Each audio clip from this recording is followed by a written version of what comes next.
Bonjour à toutes et à tous, donc, et bonne année, puisque nous commençons l'année 2022. Donc, je rappelle depuis le mois d'octobre, je traite de l'implosion du système soviétique à partir de Brejnev. Dans un premier chapitre, il y a eu 2 cours sur ce premier chapitre. J'ai fait un tableau rapide de l'Union soviétique à la fin des années Brejnev, dans les années 80. Ensuite, donc dans le chapitre 2, j'ai commencé la dernière fois sur ce que j'appelle les débuts de la révolution Gorbatchev, de ce qui s'est passé donc à l'arrivée de Gorbatchev en 85 et l'année suivante. Pas ma source principale, mais enfin, pour l'illustration, si. Je me sers beaucoup des mémoires de Gorbatchev qui ont paru en septembre 1997. Comme je l'ai dit, c'est une nouveauté totale qu'un dirigeant d'un pays communiste se confie et écrive ses mémoires. Alors, bien entendu, on le sait très bien, dans des mémoires, on ne dit pas tout et on ne dit pas que des choses vraies, mais les mémoires de Gorbatchev sont exceptionnellement riches nous allons le voir dans le présent cours, notamment pour illustrer les luttes de clans au moment où il accède au pouvoir. Alors, dans ce chapitre, donc, j'ai commencé la dernière fois par rappeler quelles étaient les racines de Gorbatchev. Alors, d'abord, une région où il va naître et rester durant toute sa jeunesse et une grande partie de sa vie d'homme jusqu'en 1978, c'est au pied du Caucase, donc la région de Stavropol.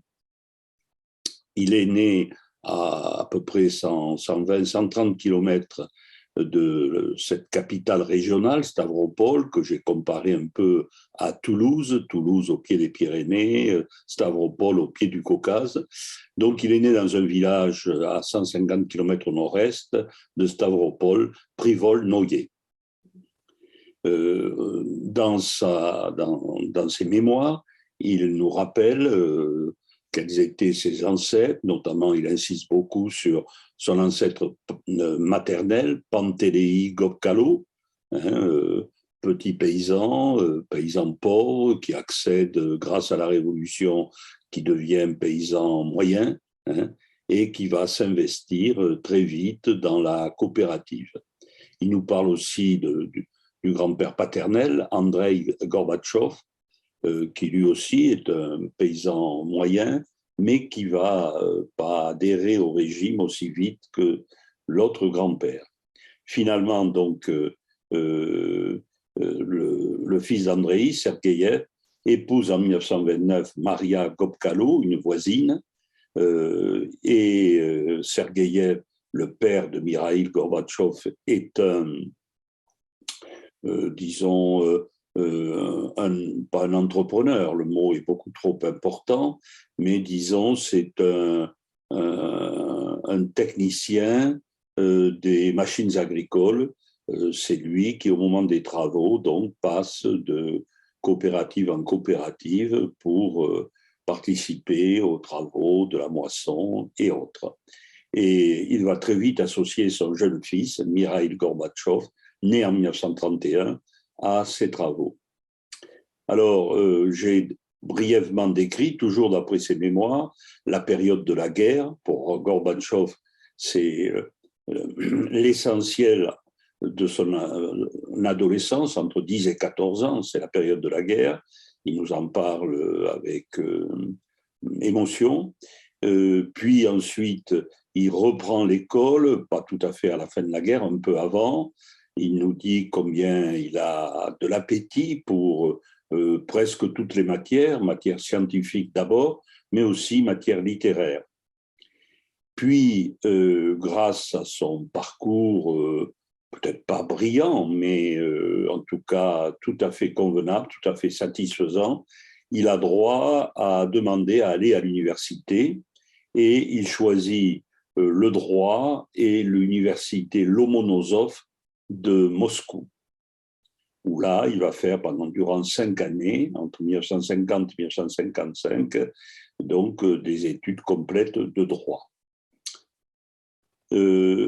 Il aimerait rester, donc, après ses études, dans des professions juridiques, et puis finalement, on lui propose de devenir permanent à l'intérieur du parti, notamment des jeunesses communistes. Et donc, il commence ainsi sa carrière et va rester toujours un apparatchik, donc et n'exercera pas donc d'autres professions qu'à l'intérieur même du parti.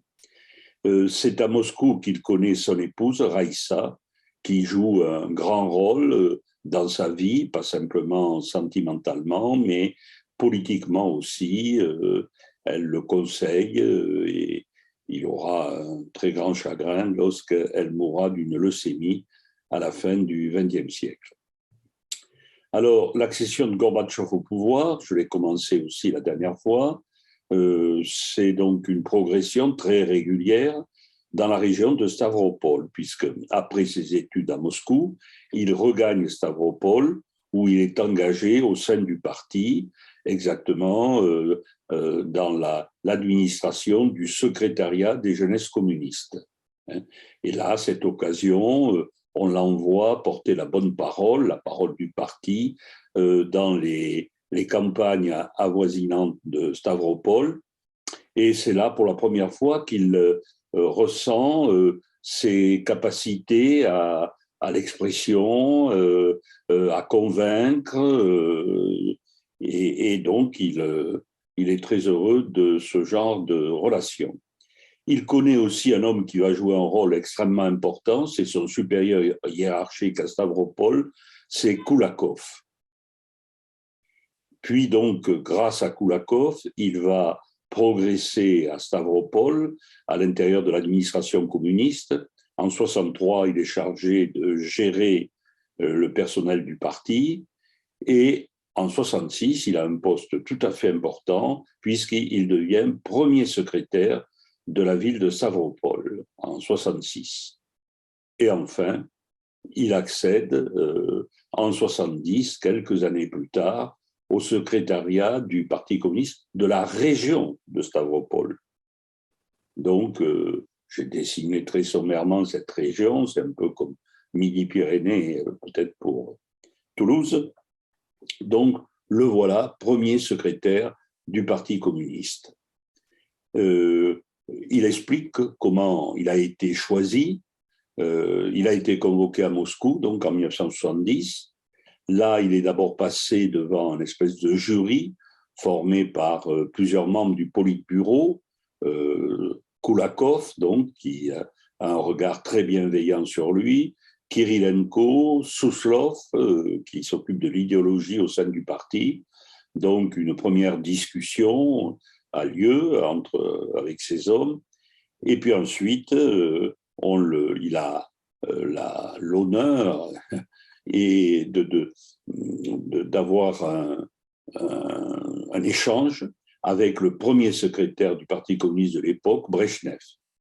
Et donc, c'est Brejnev, finalement, qui décide de faire de Gorbatchev un premier secrétaire de région, c'est-à-dire donc un des membres les plus importants de la gestion de l'URSS, de la gestion, on va dire, régionale de l'URSS.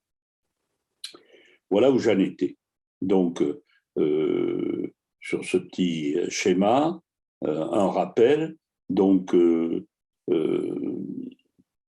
Gorbatchev se trouve à Stavropol, mais depuis 1970, il se déplace régulièrement, un peu comme un député en France va bien sûr siéger à l'Assemblée nationale ou au Sénat. Eh bien, lui, de temps à autre, siège au comité central du Parti communiste. Et jusqu'en 1978, donc, il fait la navette entre Stavropol et Moscou. Alors, jetons un coup d'œil, c'est extrêmement important pour connaître l'homme, connaître ses idées, voir si il commence à avoir une certaine notoriété au sein de l'élite communiste. Donc, examinons ce qu'il a fait en tant que premier secrétaire de la région de Stavropol pendant donc 7 à 8 ans. Alors, il en parle abondamment dans ses mémoires. Il va d'abord se préoccuper d'une chose essentielle pour tenter de rééquilibrer l'économie de la région de Stavropol, à savoir lutter contre la sécheresse. Parce que depuis un siècle, depuis 1870, il y a eu 52 ans d'années de sécheresse. C'est-à-dire que régulièrement, une fois au moins tous les 2 ans, tout le sud du pays est menacé par de puissants vents secs qui soufflent régulièrement de l'Est, c'est-à-dire de la région d'Astrakhan, vers donc l'Ouest, et qui assèchent une grande partie de la zone et qui rend les récoltes extrêmement aléatoires. Donc, ce problème qu'il connaît fort bien, puisqu'il est né dans la région, il s'y attaque courageusement, et son idée, c'est de créer un canal d'irrigation, un long canal, qui finalement aura 480 km de long, et qui ira depuis les sources du fleuve Kouban jusque dans la région, dans les steppes, disons, des Kalmouks. Mais pour créer ce canal qui devrait donc revitaliser la région, c'est une chose extrêmement difficile. Il explique dans ses mémoires tous les obstacles qu'il a dû franchir. Et il n'a pas hésité, par exemple, pour obtenir un appui, à en parler à Brejnev lui-même. Voici ce qu'il dit dans ses mémoires, page 120.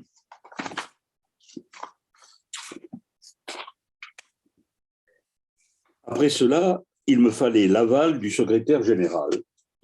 Je fus servi par le hasard. Brejnev devait assister aux célébrations du 50e anniversaire de l'avènement du pouvoir soviétique en Azerbaïdjan. Or, je figurais au sein de la délégation.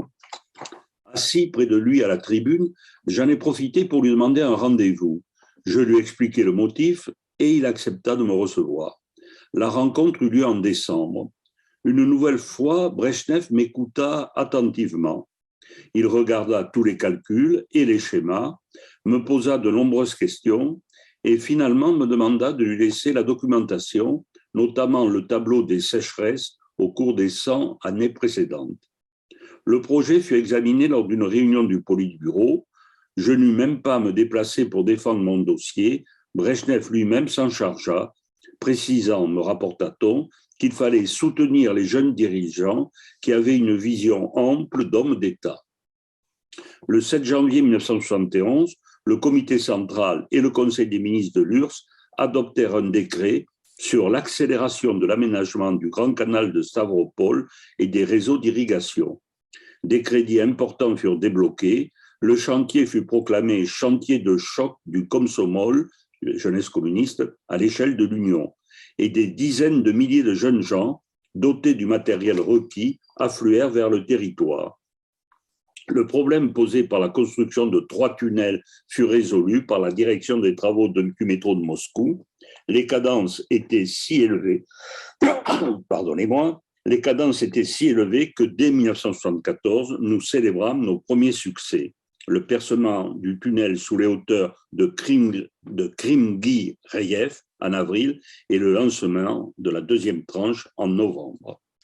Donc, un succès, mais Gorbatchev, avec ce canal, c'est un moyen essentiel donc de lutter contre la sécheresse, mais il faut surtout, selon lui, choisir pour cette région un système de culture différent du système préconisé dans l'ensemble de l'Union soviétique, selon lui, il faut passer à ce qu'il appelle l'agriculture sèche, c'est-à-dire avec une jachère qui permette le repos du sol pendant un certain temps.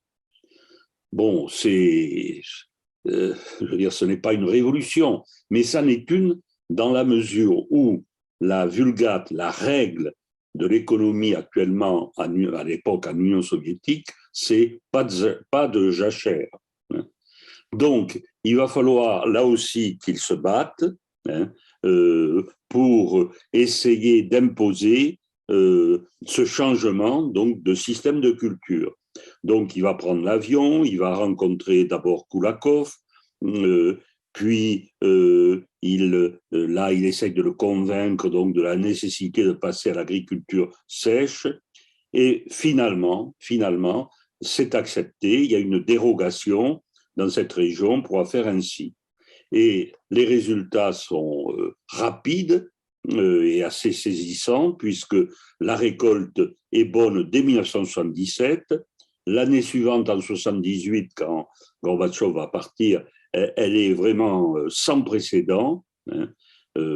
Alors, j'ai parlé, parce qu'il en parle beaucoup lui-même dans ses mémoires, de cette révolution agricole, mais il faut savoir qu'elle est accompagnée par d'autres orientations, par exemple la production de la volaille.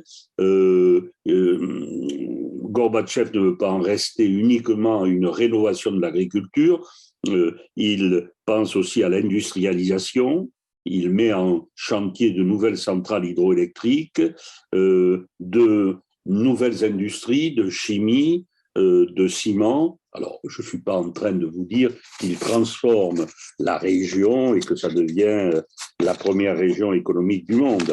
L'Union soviétique, ce serait faux. Mais c'est quand même un effort assez saisissant qui est connu dans l'ensemble de l'Union soviétique. Alors, tout en faisant ces gros efforts, Gorbatchev est en permanence confronté à ce qu'on appelle l'économie administrée, c'est-à-dire à la bureaucratie d'un État centralisé.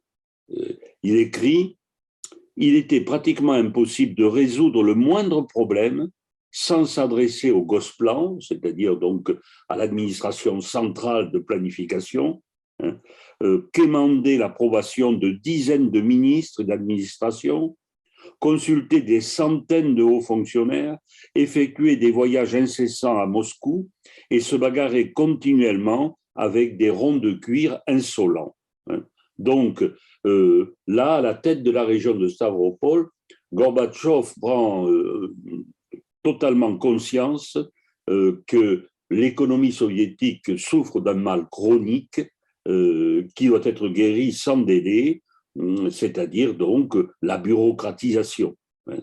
Et il ajoute, le plus curieux, c'est que l'on pensait comme moi en haut lieu, mais personne ne voulait prendre le risque de modifier cela. Toujours à la tête du secrétariat du Parti communiste de la région de Stavropol, il établit, et c'est très important pour sa carrière future, des contacts étroits avec les caciques du régime. Alors, il y a un moyen pour lui assez facile. J'esquissais tout à l'heure une comparaison, j'ai oublié de dire que je ne faisais que la reprendre, c'est de M. Domingue. M. Domingue, qui était donc un homme d'affaires, gros homme d'affaires communiste, qui vivait dans la région de Toulouse et qui avait des rapports avec Gorbatchev. Et il avait dit une fois dans un entretien à la Dépêche, je connais bien la région où habite Gorbatchev, elle me rappelle tout à fait notre pays toulousain, puisque c'est là qu'il faisait la comparaison entre Stavropol et Toulouse, et il ajoutait, et comme la région pyrénéenne, la région du Caucase Nord a de très nombreuses stations thermales. Des stations thermales, vous voyez, j'ai mis sur la carte là quelques repères, notamment la station de Kislovodsk, d'autres stations comme Zelosnovodsk aussi, dont je parlerai dans un instant. Or, ces stations thermales sont très fréquentés par les caciques du régime qui viennent y prendre les eaux, exactement comme on venait à Luchon, à Cotteret ou aux Aubonnes. Alors, voici quelques-unes de ces stations thermales. Voici Kislovdorsk, qui est une station que je ne connais pas, mais d'après les nombreuses photos que j'ai regardées, elle a l'air vraiment très sympathique. Pour la petite histoire, sachez que c'est la ville natale de Solzhenitsyn. Donc, une station thermale avec une quarantaine de sanatoriums, puisque on pense que pour lutter contre la tuberculose, le climat est particulièrement favorable. Voici quelques vues de la région. Vous voyez, c'est très beau, là, dans les pré-montagnes du Caucase. Après, une autre station très fréquentée par les caciques, c'est Zelezhnovosk, qui est dotée d'eau ferrugineuse, et qui se trouve donc en 130 km environ au sud-est de Sverdlovsk. Voici quelques vues. Et c'est là qu'il va donc rencontrer régulièrement. Il vient les accueillir en tant que premier secrétaire de la région. Il vient accueillir par exemple Youri Andropov. Voici ce qu'il nous dit dans ses mémoires de ses premiers contacts. Donc Youri Andropov était à l'époque président du KGB. Donc le président du KGB, dans cette station thermale, occupait un 3 pièces de luxe au sanatorium. J'arrivais à l'heure dite, mais on me pria d'attendre. Andropov m'a paru que 40 minutes plus tard, mais il me serra la main avec chaleur et s'excusa de m'avoir fait attendre en évoquant une importante conversation téléphonique avec Moscou. J'ai une bonne nouvelle à vous communiquer, me dit-il tout de go. Gustav Ušák vient d'être élu premier secrétaire du comité central du Parti communiste tchèque. À ses yeux, cela signifiait que la situation en Tchécoslovaquie se stabilisait. Après ce premier contact, nous nous rencontrons de nombreuses fois. Nous passâmes notamment des vacances ensemble au sanatorium Les Pierres Rouges. Nous fîmes des excursions en famille dans les environs de Kislovodsk et en montagne. Il nous arrivait de rester tard le soir autour d'un feu de camp à faire rôtir des chachliks. Je pense que c'est des saucisses. Andropov était comme moi. Il n'appréciait guère les banquets bruyants comme les aimait Koulakov. Il préférait les belles nuits méridionales, le silence, les conversations sincères autour du feu. Plus tard, je devais découvrir que Andropov avait l'oreille très musicale. Dans ses moments de loisirs, il écoutait essentiellement les bardes des années 60, donc les chansonniers, si vous voulez, surtout Vladimir Vysotsky et Yuri Vizbor. Il aimait leurs chansons et lui-même chantait de manière agréable, ainsi que sa femme, Tatiana. Un jour, il me lança un défi en prétendant qu'il connaissait plus de chansons cosaques. J'acceptai assez légèrement et subis une défaite complète. Non seulement son père était un cosaque du Don, mais il avait lui-même passé son enfance parmi les cosaques du Terek. Peut-on dire que nous étions proches avec Andropov ? Oui, sans doute. J'écris cela avec une certaine réserve, car j'ai pu me rendre compte que l'approche des sentiments humains est différente dans les hautes sphères.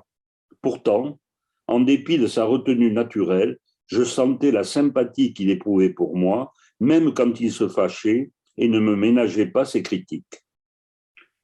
Andropov ne se livrait jamais complètement. Sa sincérité et sa franchise ne débordaient jamais des limites qu'il s'était fixées une fois pour toutes.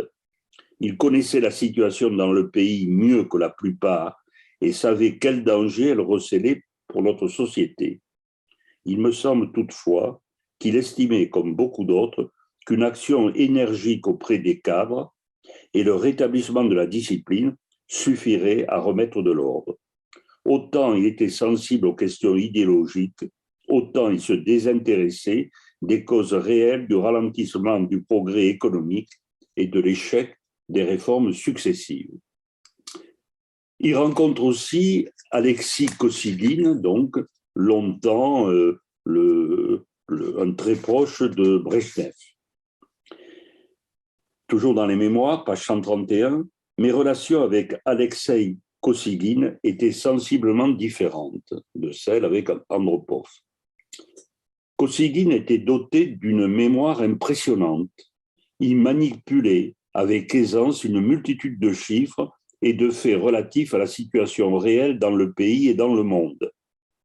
Il n'était nullement un spécialiste des problèmes agricoles, mais quand il venait dans la région de Stavropol, il rencontrait les dirigeants de Kolkhoze et de Sovkhoze et manifestait un certain intérêt pour la vie rurale. Il semblait sincèrement désireux de comprendre ce qui se passait et pourquoi le secteur agricole était toujours à la traîne. Au cours de ces tournées, Kosygin ne supportait pas d'être ennuyé par les chefs locaux et détestait les cérémonies. Il n'avait aucun penchant pour les banquets et leurs cortèges de propos oiseux. Il aimait rencontrer les gens, se documenter, lire et se promener. Modeste et même austère dans son comportement, son ascétisme me rappelait celui de Souslov. En vacances, il logeait toujours dans le bâtiment principal et non pas dans une villa isolée. Il s'agissait cependant d'une marque de discrétion assez peu efficace. Avec sa suite, il occupait un étage entier. Il faut dire à sa décharge qu'il n'évitait jamais le contact avec les autres vacanciers et se comportait sans affectation. Dans le privé, il était encore plus réservé qu'Andropov et gardait ses distances avec son interlocuteur, même dans les discussions les plus franches. Sa prudence était compréhensible. Depuis le temps qu'il se trouvait au sommet, il avait eu l'occasion de travailler jadis avec Voznesenski et Kuznetsov, qui furent fusillés à l'issue de l'affaire de Leningrad. Il n'aimait pas parler de l'époque stalinienne, mais je garde le souvenir d'une conversation sur ce sujet. Avant tout, me dit-il, je peux vous dire que c'était dur, surtout moralement ou plutôt psychologiquement. La surveillance que l'on exerçait sur nous était totale. Je ne pouvais jamais rester seul nulle part, conclut-il avec amertume. Voilà comment parlait un homme qui avait fait partie de l'entourage de Staline. Il rencontre aussi Koulakov, qui lui était pratiquement chez lui, dans la région de Stavropol, et ils ont donc de nombreuses discussions. Durant cette période, où il est donc premier secrétaire du Parti communiste de la région de Stavropol, Gorbatchev effectue ses premiers voyages à l'étranger. Ainsi, en 1966, il se rend pour la première fois en RDA, c'est-à-dire en République démocratique allemande. Donc, il est assez impressionné par l'expérience est-allemande. Ensuite, il se rend 2 fois en 1969 et en 1974 en Bulgarie.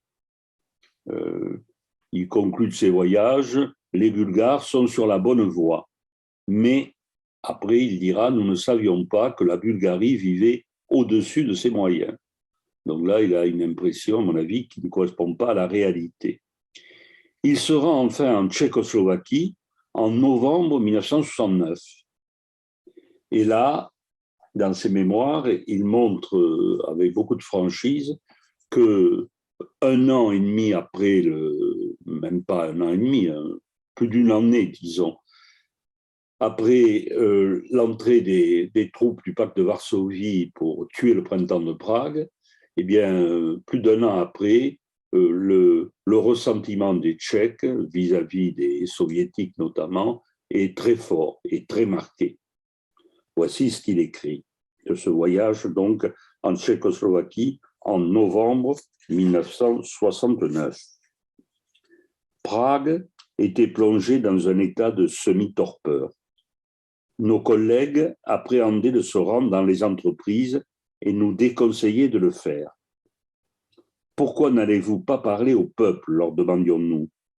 Nous le ferons, répondait-il, mais après avoir analysé les choses. En fait, non seulement il ne savait pas quoi dire, mais il craignait tout simplement les réactions populaires. À la veille de la journée des étudiants, nous nous trouvions à Brno. Brno, c'est la capitale de la Moravie, où nos hôtes s'enhardirent à nous faire visiter une grande usine. Dans les ateliers, personne ne voulut nous parler. Il s'agit donc d'une délégation soviétique. Donc, dans les ateliers, personne ne voulut nous parler. Non seulement les ouvriers ne répondaient pas à nos salutations, mais ils se détournaient ostensiblement. Tout cela était fort désagréable. Les membres du comité du parti de l'usine portaient un jugement nettement négatif sur les mesures prises par les dirigeants soviétiques. D'ailleurs, en août 1968, le personnel avait fermement soutenu le gouvernement Dubček et la troupe avait dû occuper les lieux. Un an plus tard, en août 1969, des manifestations de masse avaient repris à Brno contre le nouveau régime et l'intervention soviétique. La situation était donc extrêmement tendue et notre délégation protégée en permanence. Ce qui me frappa le plus à Bratislava, ce fut l'aspect de la ville. Pratiquement tous les immeubles du centre portaient des traces de balles et les murs étaient couverts de graffitis anti-soviétiques. Notre délégation fut reçue par le premier secrétaire de Slovaquie. Au début, tout allait bien. Mais quand l'un des nôtres rappela que Lénine, partisan du fédéralisme au niveau de l'État, y était a priori opposé au niveau du parti, le secrétaire se leva et s'en alla. Le lendemain matin, aucun membre de la direction ne vint nous rencontrer. Seule une connaissance de l'appareil du comité central s'occupa de nous. À midi, nous nous rendîmes sur le mont Devin, où reposent les soldats soviétiques tombés pour la libération de la Slovaquie. Nous nous inclinâmes en silence pour leur rendre hommage. La journée était chaude et ensoleillée. Le Danube miroitait en contrebas et les contours dorés de Vienne se dessinaient au loin. Nous quittâmes la ville, le cœur gros. En rentrant, je broyais du noir. Je voyais désormais clairement le lien direct entre les événements d'août 68 et ce qui se passait chez nous. Ensuite, toujours en tant que premier secrétaire de Stavropol, Gorbatchev effectue des voyages alors en Occident et notamment il se rend en France en 1976 et 1977. Alors, il a des échanges, bien sûr, avec le Parti communiste français. Il rencontre Jean-Baptiste Doumengue, le milliardaire rouge, comme on l'appelle. Il passe, par exemple, il fait des visites. Il passe 3 heures dans une ferme toulousaine.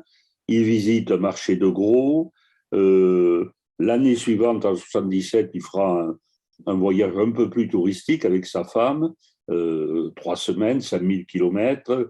Il ira à la fête de l'humanité, il ira à Marseille.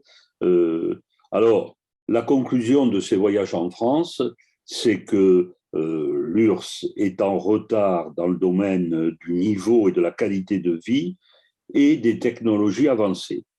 Et c'est évident, il voit très bien ce contraste donc entre la France et d'autres pays occidentaux qu'il visite à la même époque, c'est-à-dire la Belgique, la République fédérale allemande et l'Italie. Voilà, donc j'ai rappelé brièvement donc, la période où Gorbatchev est vraiment le proconsul de toute la région de Sverdlovsk. Et c'est une période extrêmement importante. Et en 78, alors j'ai mis cette image qui date pas de 78, c'est Gorbatchev qui tient, on lui a distribué un prix, mais c'est beaucoup plus tard, mais il m'a semblé que cette image pouvait illustrer quelque chose de très important qui lui arrive de fondamental en 78. Qu'est-ce qui lui arrive?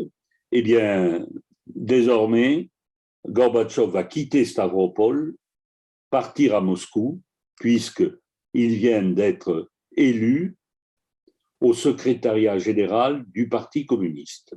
Ce n'est pas rien.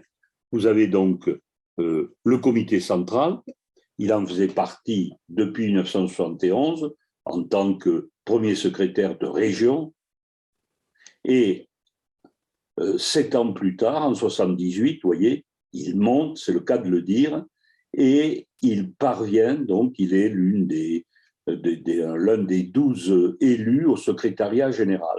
Alors le secrétariat général, c'était un organe essentiel.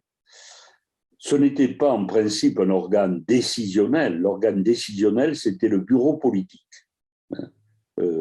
Mais c'était un organe qui, au départ, était chargé d'organiser le travail du comité central, du bureau politique, mais c'était devenu très vite un organe essentiel, avec à la tête donc le premier secrétaire, qui était donc Brejnev.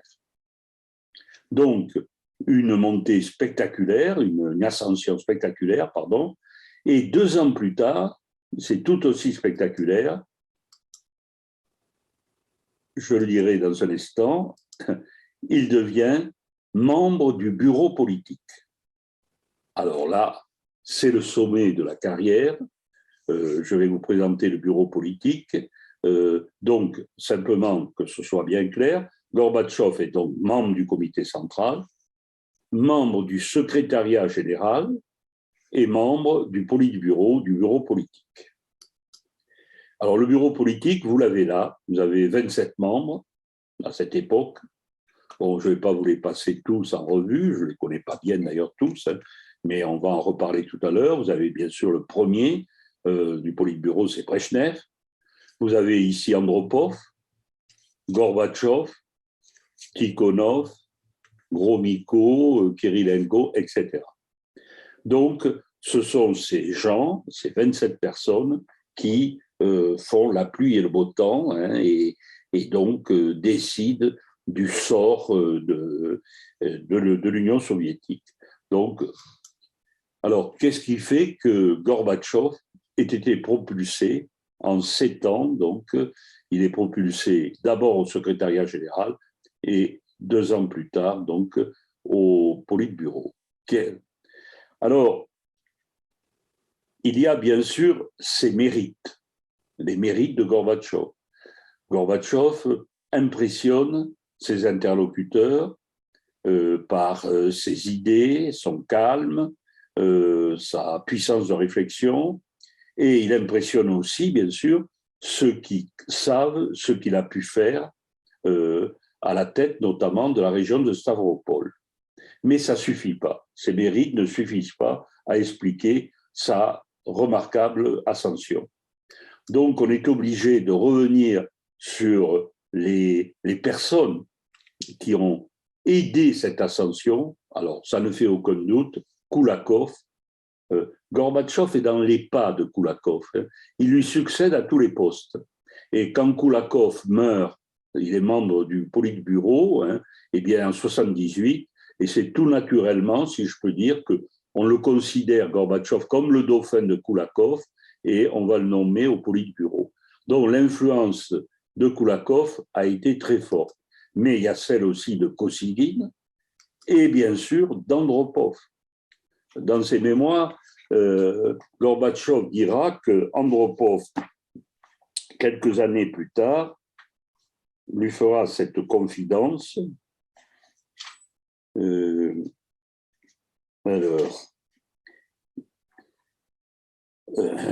sentais qu'Andropov me faisait confiance et me soutenait. Un jour, il me dit « Tu sais, Mikhaïl, ne te limite pas à l'agriculture. » Parce que l'agriculture était devenue finalement la grande spécialité, l'une des raisons de la notoriété de Gorbatchev. Alors donc, Andropov lui aurait dit « Tu sais, Mikhaïl, ne te limite pas à l'agriculture, essaie de jeter un œil sur tous les secteurs. » Il demeura un instant silencieux, puis ajouta « Plus généralement, Gorbatchev, agis comme si, à un certain moment, tu avais à assumer toute la responsabilité. Je parle sérieusement. » Donc, ces phrases montrent que Andropov a très tôt pensé à, disons, une promotion majeure pour Gorbatchev. Donc, nous voilà, Gorbatchev, donc, parti de Stavropol avec son épouse Raïssa, et s'installant donc à Moscou. Alors, il est à l'époque, il n'est pas encore membre du Politburo, il est que membre du secrétariat général. Il a droit à une datcha convenable à Moscou, mais pas aussi belle que celle qu'il aura quand il sera au Politburo. Et au départ, le couple est quand même un peu désorienté. Il dit dans ses mémoires, nous étions un peu, à notre arrivée à Moscou, comme des naufragés rejetés sur une île déserte. Mais très vite, les naufragés vont refaire surface et Gorbatchev déclare bientôt, je m'immergeai totalement dans ce monde politique. Avec le temps, je finis par saisir les finesses et les nuances des relations qui régnaient dans la plus haute strate du pouvoir. Donc, peu à peu, il comprend quelles sont les clés.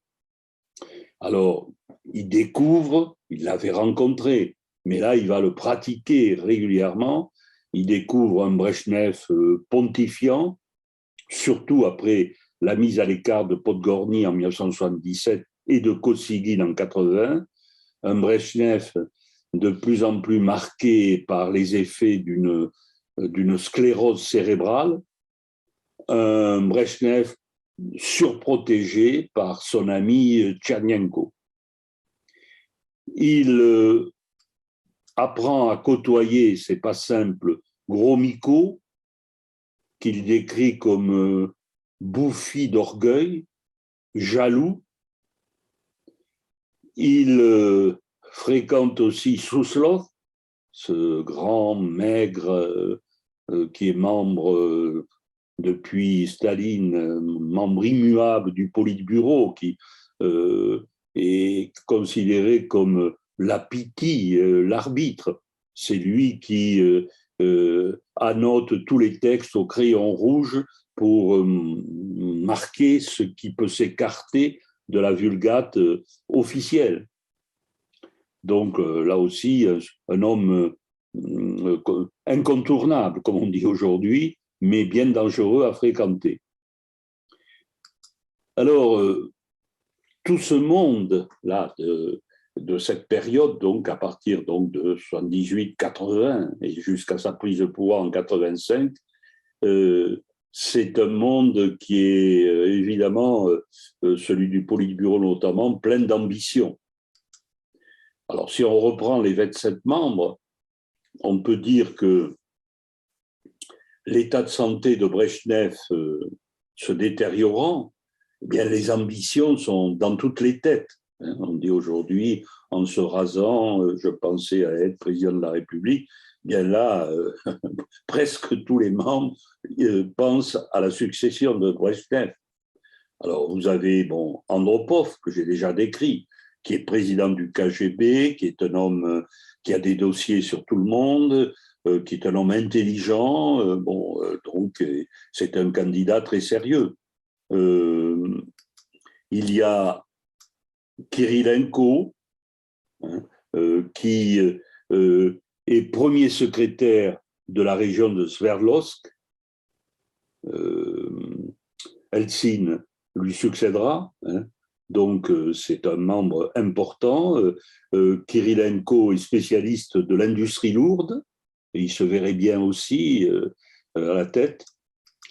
Il y a Tikhonov, qui va devenir président du Conseil des ministres, donc il y a aussi le vent en poupe. Il y a Tchernenko, qui n'a pas grand mérite, mais sauf un, c'est l'ami intime de Brejnev, intime. Et c'est lui qui soutient moralement et physiquement, dans les manifestations, il aide à se déplacer Brejnev. Donc, tous ces gens, et bien sûr Gorbatchev lui-même, sont des présidents potentiels. Ils pensent en tout cas, et bien d'autres. J'en ai sélectionné 5, mais j'aurais pu en sélectionner d'autres. Donc, des clans se forment. Il y a le clan Andropov. Gorbatchev essaye aussi de nouer des amitiés politiques. Il y a Tchernenko, très proche de Kirilenko, et il y en a d'autres. Donc tous ces camps s'épient, guettent le moindre faux pas.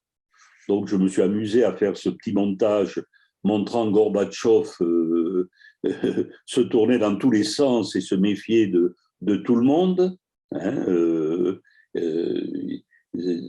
parce que les ambitions sont jamais clairement affirmées, mais elles sont en éveil, et donc c'est très important. Par exemple, Gorbatchev se dit inquiet à un moment donné parce que il s'est montré en désaccord avec Kosygin sur un projet de rénovation de l'agriculture. Et il se dit après coup, mais j'ai fait une gaffe, Kosygin est très puissant, j'aurais pas dû montrer mon désaccord. Inquiétude aussi de Gorbatchev, cette fois-ci à propos de Gromyko, parce que il a appris que Gromyko était jaloux de voir les échos flatteurs des déplacements à l'étranger de Gorbatchev. Et Gromyko pense avoir une espèce de monopole sur la politique internationale, la politique étrangère.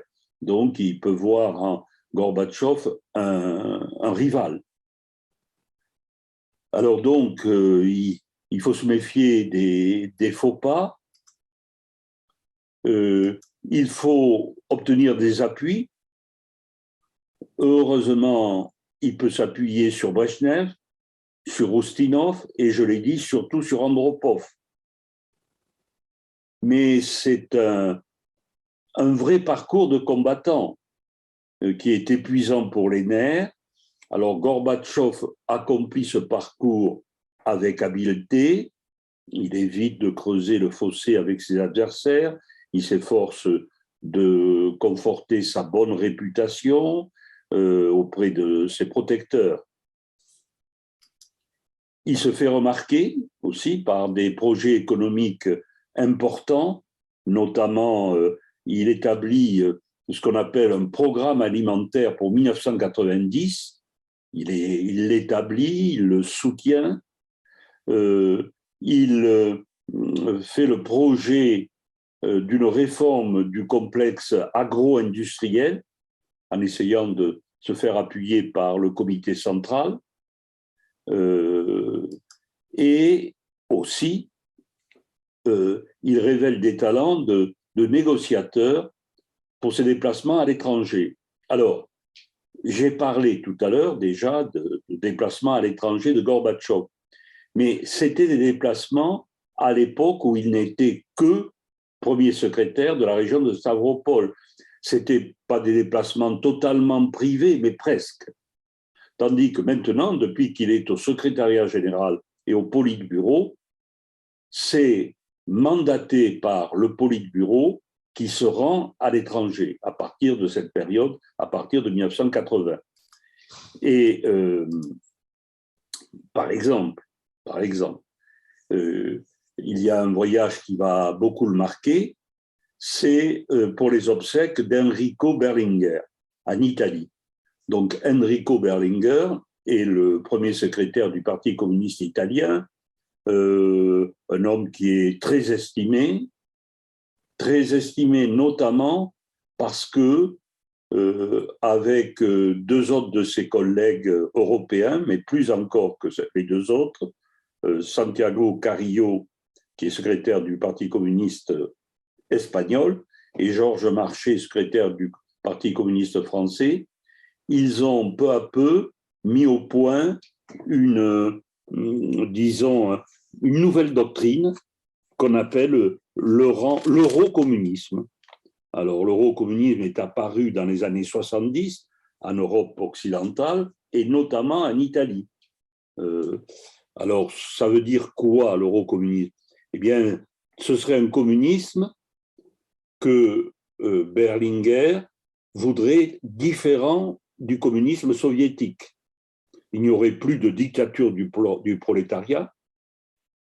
On accepterait le pluralisme, et pas simplement un parti, le Parti communiste.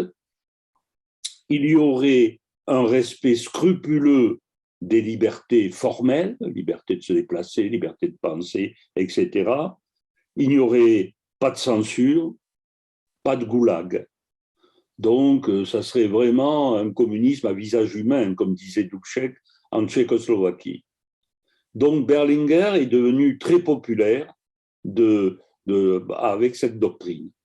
Et Gorbatchev se rend aux obsèques, donc je répète, mandaté par le Politburo, mais il montre, durant ce court moment passé en Italie, qu'il adhère bien aux idées eurocommunistes. Voici comment il parle de cela. Il montre surtout qu'il a réussi à dégeler un petit peu les communistes italiens qui étaient plutôt hostiles au départ, et peu à peu un dialogue se crée. Notre départ pour Rome fut tellement précipité que le Politburo n'eut pas le temps de nous donner des instructions précises. Il parle de la délégation qu'il dirige et qui est envoyée donc aux obsèques de Berlinguer. À peine avait-il exprimé le souhait de nous voir discuter du contexte général des relations entre notre parti, dont le comité central n'a donné, le Politburo n'a donné aucune consigne, simplement de faire le point et d'essayer d'améliorer les relations entre le Parti communiste italien et le Parti communiste soviétique. Rien ne nous avait préparé au spectacle qui s'offrait à nous dans la ville éternelle. Le deuil était national. Regardez toutes les couronnes qu'il y a sur la photo. Des centaines de milliers de personnes venaient rendre un dernier hommage aux disparus. Nous nous trouvions sur le balcon du siège du Parti communiste et des salutations à l'adresse de notre délégation montaient des colonnes qui défilaient. Quelqu'un me demanda alors « Quelles sont vos réflexions ?» en regardant les Italiens accompagner Berlinguer dans son dernier voyage. Il n'était pas facile de répondre à cette question, du moins à cette époque. L'Italie tout entière, et pas simplement les communistes, disait adieu à Berlinguer. Au nom de toute la nation, le président Pertini s'inclina devant le cercueil du chef d'un parti d'opposition. Tout cela témoignait d'une tournure d'esprit différente de la nôtre, d'une autre culture politique. Bien des années plus tôt, j'avais lu les documents programmatiques des communistes italiens, notamment le fameux mémorandum de Togliatti, peu après le 20e congrès du parti. J'avais également étudié de près les cahiers de prison de Gramsci. Et cependant, les funérailles de Berlinguer me donnaient une autre matière à réflexion. Le soir même, le 13 juin, nous rencontrâmes à notre ambassade plusieurs membres de la direction du Parti communiste italien. La discussion était franche, mais on tournait en rond. Je finis par sortir de ma réserve. Entendu. Vous avez déjà dit 1 million de fois que vous êtes libre, indépendant, que vous n'acceptez aucun ordre et que vous ne reconnaissez aucun centre. Et nous avons confirmé 2 millions de fois que vous êtes libre, indépendant et qu'il n'y a effectivement aucun centre. Et après, nos amis italiens me regardèrent médusés.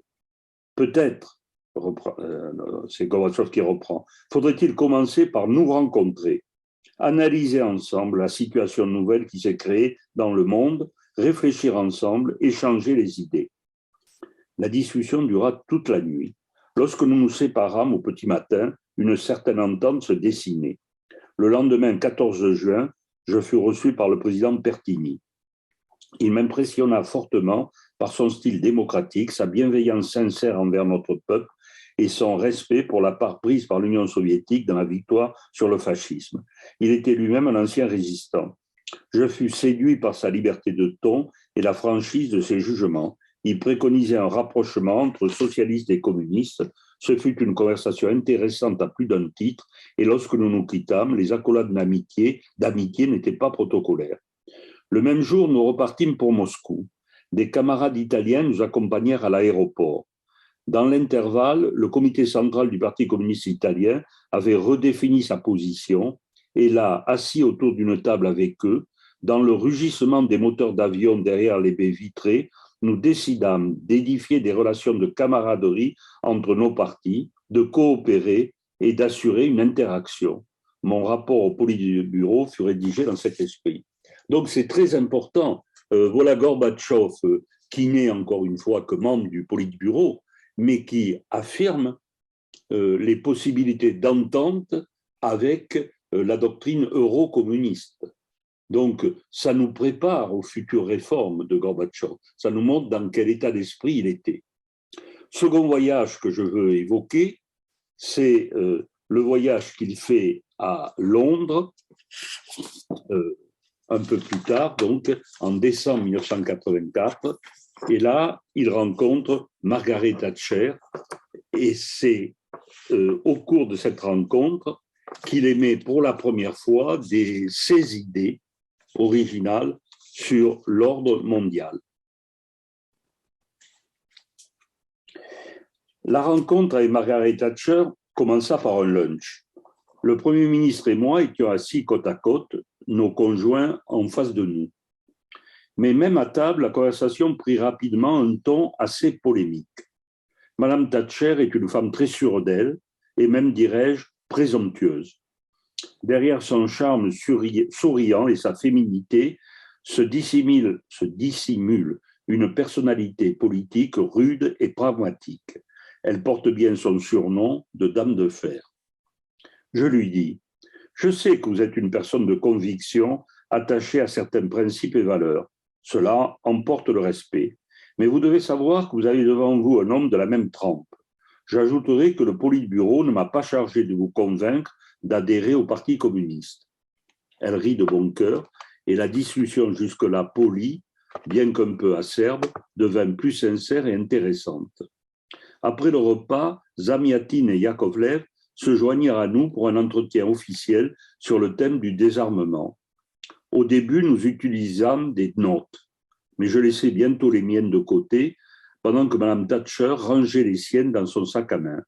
Je dépliai une grande carte où étaient portés tous les sites d'armes nucléaires évalués en millièmes de l'arsenal mondial. Chacun de ces carrés, expliquai-je, suffirait à anéantir toute vie sur notre planète. Cela veut dire que les armements accumulés pourraient l'anéantir 1000 fois. Sa réaction fut éloquente et empreinte d'émotion, et je pense sincère. Cette conversation marqua le tournant vers un grand dialogue politique entre nos deux pays. Conformément au protocole, Raïssa n'assista pas à l'entretien officiel. Elle fut confiée aux bons soins de 3 ou 4 ministres avec qui elle parla, à leur grand étonnement, de littérature et de philosophie anglaise, sujet qui l'avait toujours passionné. Le lendemain, la presse londonienne, qui semblait avoir quelques préjugés au sujet des épouses des maîtres du Kremlin, s'étendit longuement sur cet épisode. Mon discours du 18 décembre devant le Parlement anglais fut bien accueilli. Certes, là encore, le dialogue s'ouvrit dans un certain esprit d'affrontement, mais je coupai court en déclarant « Si vous désirez mener la discussion de cette manière, alors je sortirai toutes mes notes et autres documents pour inventorier toutes les actions britanniques contre l'Union soviétique et l'établissement de relations normales. Mais à quoi cela servirait-il » À partir de ce moment, la conversation prit un tour tout à fait constructif et amical. Ce fut là, devant les parlementaires britanniques, que j'exprimai pour la première fois les idées sur les questions de politique étrangère et sur l'ordre mondial que j'ai eu l'occasion de développer pendant les années suivantes. C'est-à-dire, nous les retrouverons dans la perestroïka, la politique étrangère. En gros, la doctrine de Gorbatchev, c'est nous sommes au bord du gouffre, on peut faire sauter la planète, entendons-nous. S'entendre, ça ne veut pas dire épouser les idéologies des uns et des autres, mais ça veut dire prendre quelques mesures indispensables pour sauver le monde. Et déjà, donc, avec Margaret Thatcher, il développe ce genre d'idées. Alors, je continue pour dire que donc Gorbatchev, peu à peu, essaye de tisser sa toile, et il fait partie, il est l'un des clans parmi plusieurs. Et il y aura au total 3 rounds, si je peux dire, si je peux transformer la succession de Brejnev en match de boxe, 3 rounds importants. Le premier round, bien, c'est à la mort de Brejnev. Brejnev mort, je l'ai dit, donc en novembre 82, et il y a donc tous ces clans qui s'affrontent. Mais le celui qui va réussir à s'imposer, c'est celui qui est le mieux organisé, c'est le clan Andropov. Alors, je suppose que Gorbatchev a pensé qu'il pourrait succéder à Brejnev, mais il a eu la sagesse, si vous voulez, de s'incliner, si je peux dire, par rapport à Andropov, en pensant que son tour n'était pas encore venu et qu'il fallait être patient. Bon. Par contre, il y en a un clan qui est très déçu, c'est Tchernenko. Tchernenko, ami intime de Brejnev, était persuadé qu'il allait pouvoir lui succéder. Et Andropov, donc, a réussi à lui damer le pion. Le deuxième round, eh c'est lorsque, en février 1984, donc, Andropov meurt. Alors, on retrouve les clans, Gorbatchev, Tchernenko, Kirilenko et d'autres. Et Gorbatchev pense que son heure est arrivée. Eh bien non, c'est Tchernenko qui a le mieux manœuvré, qui a convaincu donc au sein du Politburo les apparatchiks les plus conservateurs que Gorbatchev ce serait la révolution, tandis que Tchernenko, lui, ce serait la continuité. Donc Gorbatchev a perdu ce second round. Et il reste le troisième round, à la mort donc, de Tchernenko en mars 1985. Alors, on retrouve des clans, bon, j'en ai mis que 2 ou 3, et notamment le clan Gorbatchev, qui là, lui, s'est étoffé très nettement, et qui va finalement l'emporter. Alors, pourquoi? Eh bien, je pense que pour une partie de l'élite du parti, Gorbatchev, c'est vraiment la solution de la dernière chance. Cette élite politique a vraiment le sentiment, si vous voulez, que le régime est à bout de souffle. Et, pardon, je ne sais pas ce qui se passe. Les plus avertis sont persuadés que ce qui mine ce régime, c'est l'économie. Et ce n'est pas une erreur dans l'économie, dans la gestion de l'économie, qu'on va réparer par une nouvelle réforme. Non, c'est structurellement que l'économie est déficiente. Ça veut dire donc que si on veut relancer l'économie, il faut modifier totalement la structure de cette économie, c'est-à-dire abandonner l'économie totalement collectiviste et inventer une autre forme d'économie. D'autre part, en voyant donc sur la place rouge les obsèques régulières d'abord de Brejnev, de ces vieillards, puis un an et demi après d'Andropov, puis un an après de Tchernenko, bien, au sein du comité central, notamment les plus jeunes, sont persuadés que c'est plus possible, qu'on ne va pas mettre un autre vieillard qui ne tiendra qu'un an ou deux, et il faut vraiment casser ce cycle tragique, ces successions donc, de vieillards. Donc, tout cela, alors je ne dis pas que c'est partagé par l'ensemble du comité central, bien sûr que non, les choses sont beaucoup plus compliquées, mais il y a une élite qui est convaincue. Et face donc à cette analyse, c'est-à-dire il faut changer l'économie, il faut avoir des gens plus jeunes, eh bien, la conviction, c'est que pour répondre à ce projet, il y a un nom qui revient, c'est Gorbatchev. Pourquoi? Parce que Gorbatchev a réussi en tant que premier secrétaire à Stavropol. que lorsqu'il a été nommé au secrétariat général et au Politburo à partir de 78-80 à Moscou, là aussi, il s'est fait connaître par des projets, notamment en économie, qui changent.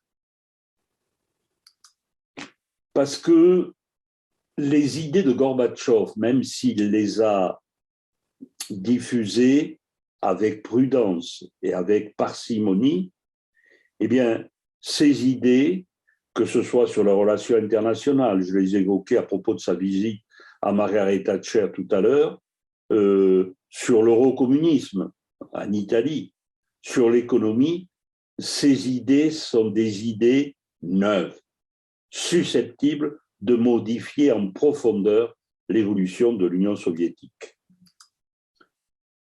De sorte que, sans qu'en Occident, on en ait vraiment conscience, eh bien, au sein du comité central, notamment parmi les premiers secrétaires de région, eh bien, il y a une espèce de lobby qui se crée et qui se crée autour de Gorbatchev. Alors, je ne dis pas qu'il y a une espèce de parti, etc. Ça ne se fait pas comme ça dans ces pays-là. Mais il y a quand même des partisans du changement au sein même du comité central et même du Politburo. Eh bien, ces gens, ces partisans du changement, se regroupent dans une sorte de lobby informel qui vont pas hésiter à faire pression sur le Politburo pour que ce Politburo désigne Gorbatchev comme successeur de Tchernenko. Mes détracteurs, rapporte Gorbatchev dans ses mémoires, mes détracteurs connaissaient forcément l'état d'esprit de la société et les positions des premiers secrétaires, toujours plus fermement déterminés à ne pas laisser le Politburo promouvoir au poste suprême un homme vieux, malade ou faible. Plusieurs groupes de premiers secrétaires vinrent me voir, m'invitant à me montrer ferme et à prendre les fonctions de secrétaire général.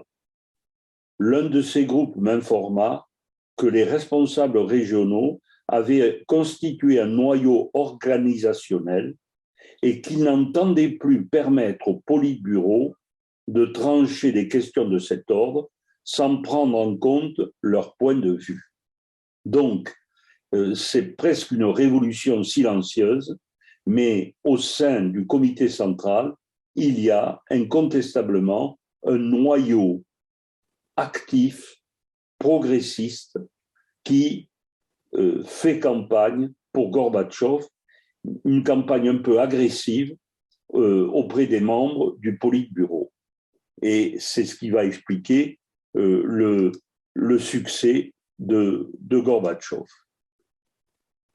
Alors, si vous voulez, je vais arrêter là et la prochaine fois, donc, nous passerons alors à analyser les premières années de Gorbatchev et nous commencerons par ce qui, à mon avis, est le plus original et frappe le plus les Occidentaux à cette époque, ce qu'on pourrait appeler le style Gorbatchev.